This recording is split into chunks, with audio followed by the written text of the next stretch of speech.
Hey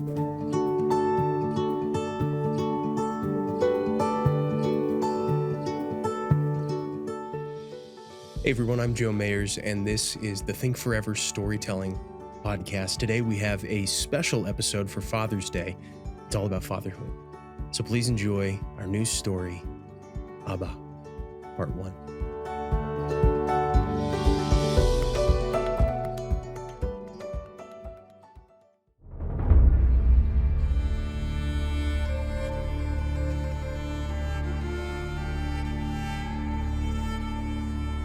Late afternoon sun sprayed long, frantic shadows across the narrow dirt road. It was more than an alley, but not by much. Low buildings, mostly humble family homes, lined the street.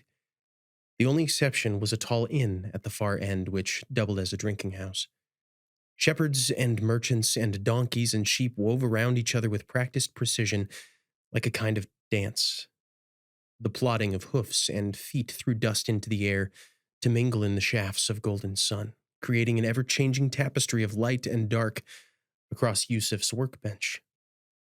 A young shepherd bumped the table on his hurried way past, sending a pile of nails skittering onto the ground, and Yusuf looked up in time to see the boy bound away and throw a quick "sorry" over his shoulder. Yusuf set aside his current project, a cartwheel he was repairing for his neighbor Hotep, and stooped from his stool to gather the nails from the dust. He sighed deeply as he sat up and rubbed at his neck. How long had he been hunched over that table? He rolled his shoulders and squinted at the sun, now barely visible over the two-story inn at the west end of the road. It was about the 10th hour. Perhaps enough time to finish the wheel, but Hotep didn't need it until next week anyway. He took a skin of water from a hook on the tent post nearest him and took a long drink. The posts themselves were clever pieces of carpentry of which Yusuf was quite proud. He had tapered the rods of acacia wood near the bottom and carved angled grooves which matched threading in hollowed-out sycamore fittings embedded in the packed earthen ground. With a quarter twist, he could unlock the two posts which held up the leather covering of his street-side stall and fold them inward and roll the whole thing up to hang flush on the wall above his front door, where the covering was attached directly to the masonry. He had also carved several small hooks into the posts which acted as convenient storage for his larger tools. The smaller, or more used, tools were stashed neatly in compartments and on pegs within the table itself. The effect was that his workbench was always clean, or as clean as a dusty roadside workbench could be, and his daily commute only lasted as long as it took him to store a few tools and roll up a tent. Yes, he was proud of this innovation, but most of his work consisted of basic tasks: fixing a cartwheel for his neighbor, planing rough planks for another carpenter's table, constructing simple coffins for those who couldn't afford a more elaborate burial. Foreigners were not often trusted with fine projects, and Egypt was not his home. Yusuf took another swallow of water and remembered learning the craft in his father's workshop. It had not been near as grand as some of the palatial Egyptian woodworking shops, but it had walls, and that was more than he could say about his current establishment. He had taken to the work so well his father had allowed him to make pieces of his own by the time he was only 12 years old. His hands were calloused and skilled, and he dreamed of taking his trade to the capital to make extravagant tables or fixtures for the temple or thrones, maybe even a throne for the Messiah. But now, as an exile, dreams of luxury and renown had been replaced with hopes of safety and survival. He hung the waterskin back on its designated hook and shook his head. Back to the task of today. Better to finish the work than leave it for another day. Rest was for the Sabbath. He grasped the wheel and drew up his broad hammer to join the newly fashioned felloes to the nearest spoke, but he was interrupted before he could bring the hammer down. "Yusuf?" He heard his wife calling from beyond the door behind him. "Will you get the baby? He won't sit still, and I need to get this bread in the oven." He hung the hammer by its leather tassel on a peg under the table and leaned the wheel against the wall beside the door, a little smile creeping onto his face. Good thing Hotep isn't in a hurry, he thought to himself. As he opened the simple three plank door, he worked the little smile into a wide, excited grin. I hear there's a little man with too much energy in here, he exclaimed, quickly searching back and forth across the cramped single room. All their earthly possessions were in that room. On his left were a bed, a solitary lamp and stand, and a blank space where his workbench, stool, and materials sat at night once the stall had been rolled up. To the right were a small stove for cooking and heat, a low table for eating, and a beautiful woman wearing exasperation all across her face. She spun toward him, revealing a sheen of sweat on her brow and a smudge of flour on one cheek. Wobbling on unsteady feet beneath her was a boy, just over 1 year old. He had gotten a hold of a long wooden spoon and waved it wildly in one hand while clutching at his mother's leg for support with the other. The boy screeched with glee and hid his face in his mother's skirt as he spied his father. Yusuf laughed and let his eyes dance between the boy and his mother. Yusuf, she said curtly. Her eyes were wide and her mouth made a thin line telling him her patience was mere seconds away from total collapse. Your son? Yes, my love, he said, his expression shifting from silly to overacted solemnity. He scooped up the boy, spoon and all, in one arm and leaned to kiss his wife on the forehead. Oh, he teased, wiping his lips on her sleeve. Salty in here today. She gave him a coy, half smirk, half scowl, and pushed him back toward the door. Out, out, out, she exclaimed. Yes, my love, Yusuf replied, the intense solemnness returning to his voice. Before she could shove him all the way out the door, he spun to her and kissed her again, this time on her tightly pressed lips. They relaxed until, finally, she kissed him back. He backed away, content, leaned against the outside of the doorway, and gave her an easy smile. Yes, I love you, she admitted, then closed the door just a little too hard in his face.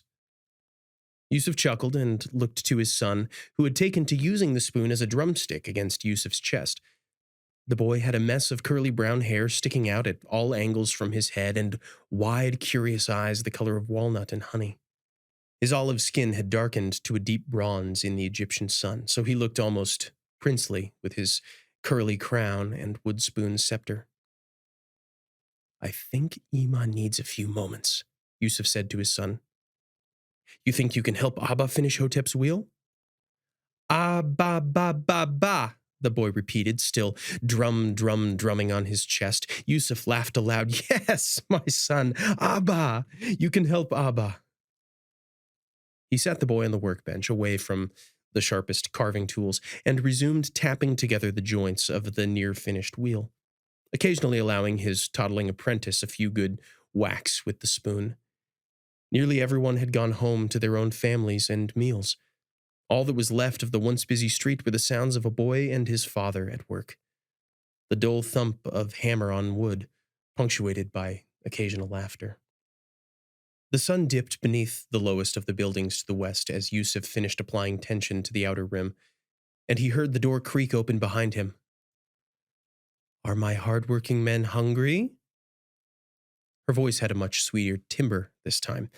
The smell of freshly baked bread floated out behind her, causing an audible grumble in Yusuf's belly.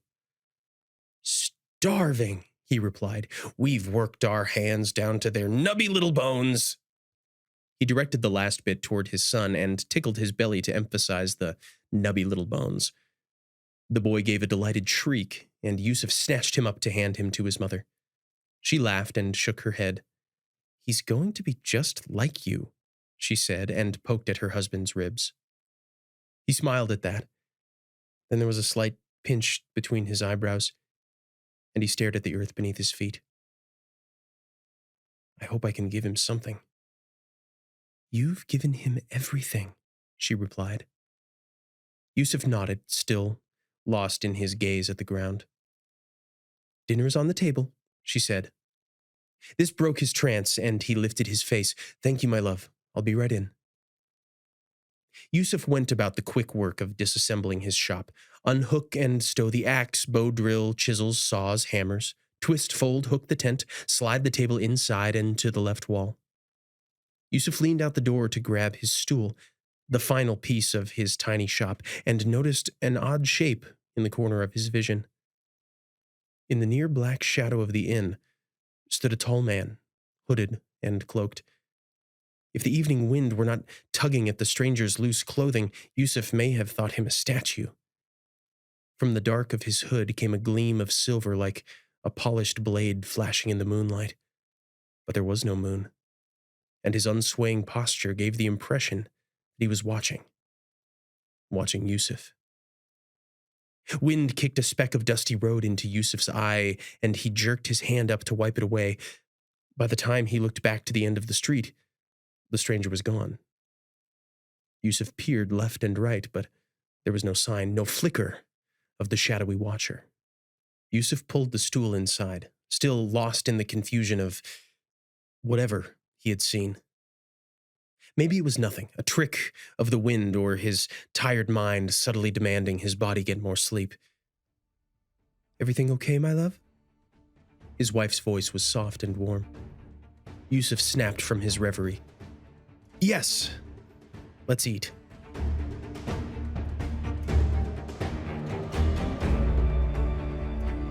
Yusuf's body did not want to rest, no matter what his tired mind demanded. Or rather, it wanted to, but images of a cloaked stranger watching from the shadows prevented much real sleep that night. When he finally sat up in bed, he saw no light seeping through the cracks in the door. He swung his feet onto the cool ground and leaned forward, resting his elbows on his knees and propping up his heavy head with his hands. He rubbed his dry, tired eyes with his palms and looked over his shoulder to see his wife asleep and his son peaceful, snuggled to his mother's breast. A memory rose, bright and clear as the full moon. The boy was newly born, wrapped in one of Yusuf's own shirts and lying in a bed of clean straw. The inn was so overfull he had rented a vacant barn for the night. It still smelled of donkey. The baby cried, and his mother cradled him in her arms and whispered a song into his ear, one of her own making. A song just for her baby boy. Yusuf blinked several quick times as the memory faded. If he had felt helpless there in the barn, it was doubly so now. He looked about the scant room and paused on 3 low baskets concealed in a nook behind the stove.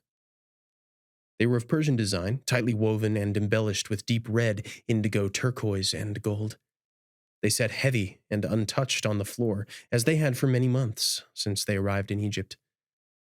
Yusuf thought for the 100th time about using a bit of their contents to find some better lodgings for his family, rugs for the floor, new clothes for his wife, more space for their son to play out from underfoot. And for the 100th time, he forced the idea from his mind. They could not afford the attention, and sudden riches would make them stand out like golden reins on a pack mule. He drew a deep breath, forced it from pursed lips, and shook away the weariness still clinging to his head. Fatherhood had taught him that the body doesn't need nearly as much sleep as he once thought. He rose, walked the 6 steps across the room to the water basin, and methodically washed his hands. He recited a prayer.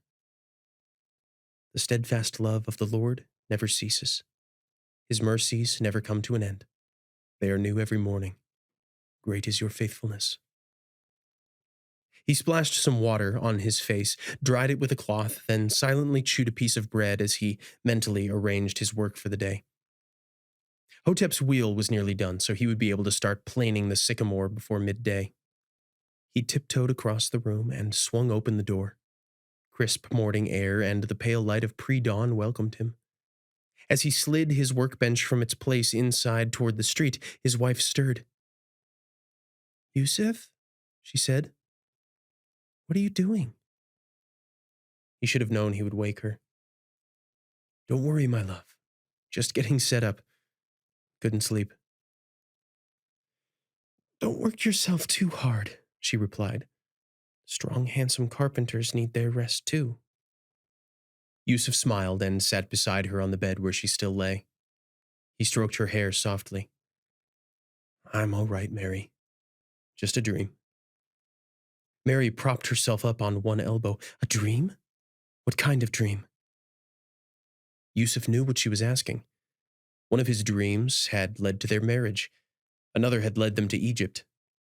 No, nothing like that, Yusuf said. I'm just overthinking. If I can get these projects done today, I'll take a break. Promise. Their son stretched and yawned, and Mary rolled back over to shush him.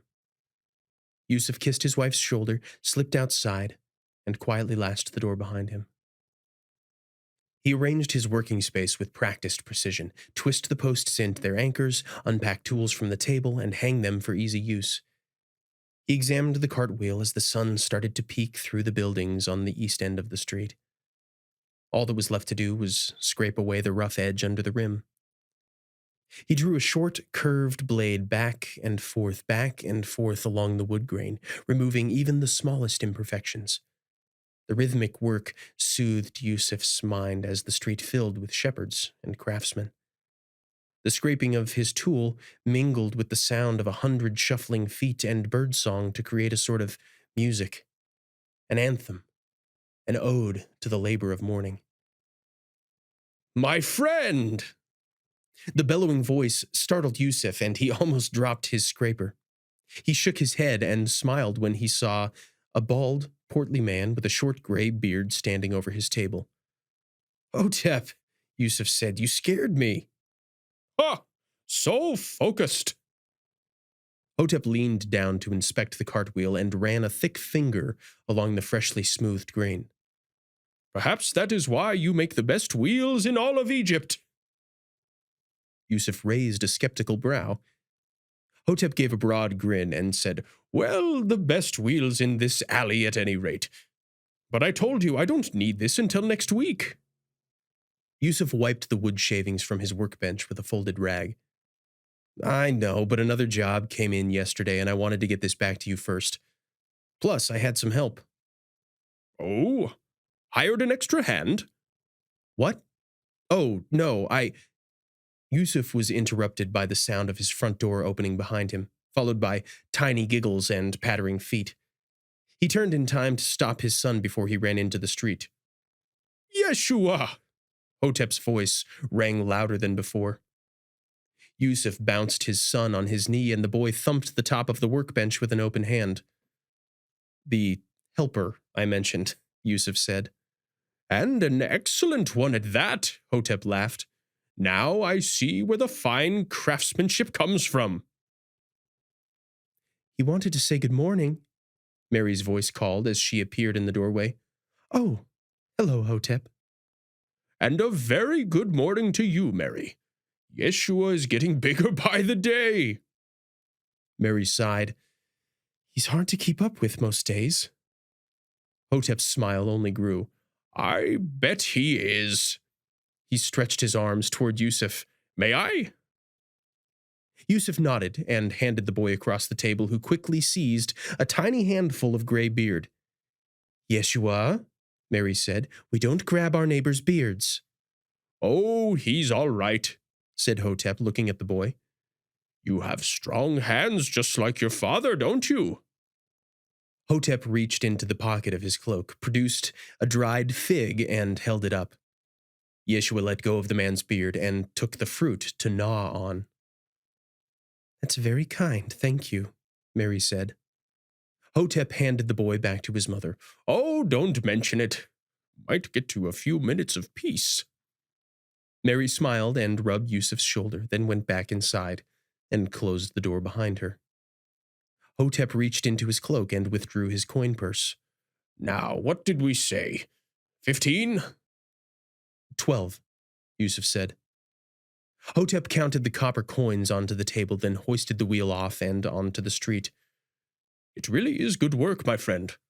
I could talk to my cousin. There may be a job for you in the big shop." Yusuf shook his head. "I tried. They seem to think Jewish carpenters are too far behind, can't grasp their methods." "Well, it is their loss. But my gain. I'll keep sending work your way when I can." Hotep turned to go when a thought leapt to Yusuf's mind. "Hotep, have you seen any foreigners in town the last couple days?" "Only you, my friend. Why?" "I thought I saw I don't know, a stranger, last night. It was dark and he was wearing a hood. I had a few at the inn last night. No strangers there, but I'll keep my eyes open. Thank you. Hotep rolled the wheel down the street, and Yusuf pulled the first rough sycamore plank onto his table. One more task. Then he would take that break he promised his wife.